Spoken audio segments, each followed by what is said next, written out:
Hello, and welcome to this quick video which is going to demonstrate how SIMS can support you with subject access requests. Although there is a renewed focus on how schools should manage data at their establishment, an individual's right to know what information they have recorded on them is part of the current Data Protection Act. This has undergone some changes with the forthcoming General Data Protection Regulation due to be enforced from May 2018. A subject access request can be a request for specific data. For example, sessional attendance information for an academic year, or all the behaviour incidents for a particular school term. Or if the individual wants, they can ultimately request all of the data that is stored on them. This will of course be more than just the data in SIMS. This could be handwritten lesson observations, paper application forms, or a variety of other electronic files saved on your computer or network. In SIMS, you are likely to run many custom and predefined reports. This could be time-consuming and a challenge to manage. The autumn 2017 release of SIMS introduces the new Person Data Output feature to reduce this burden. Let's take a look. Accessing this new functionality is controlled by a new System Manager Permission Group, the Data Protection Officer.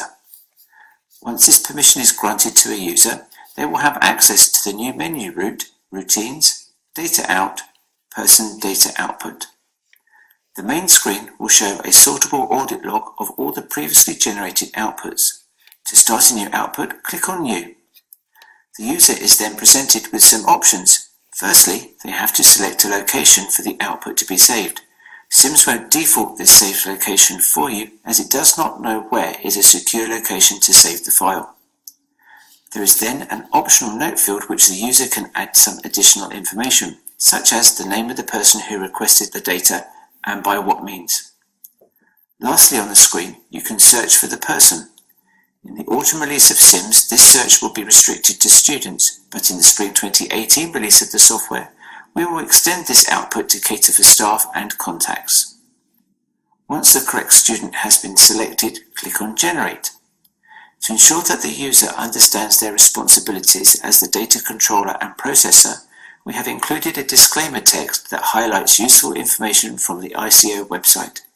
This covers topics such as safe redaction of data and reiterating the point that this report contains highly sensitive data with which careful consideration should be given when returning this to the individual. Ticking to agree to the terms and conditions activates the Continue button. After a short pause, the output will open in Microsoft Word. The report will vary in length depending on the quantity of data. Typically, the report will vary between 10 and 100 pages.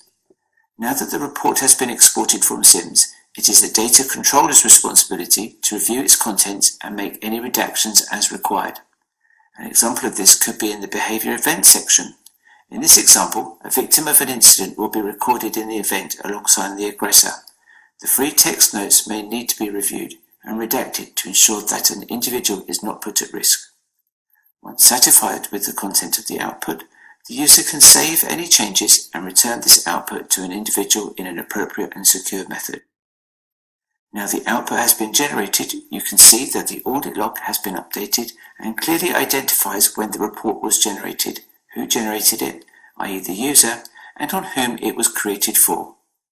So to summarise, the output saves to Microsoft Word.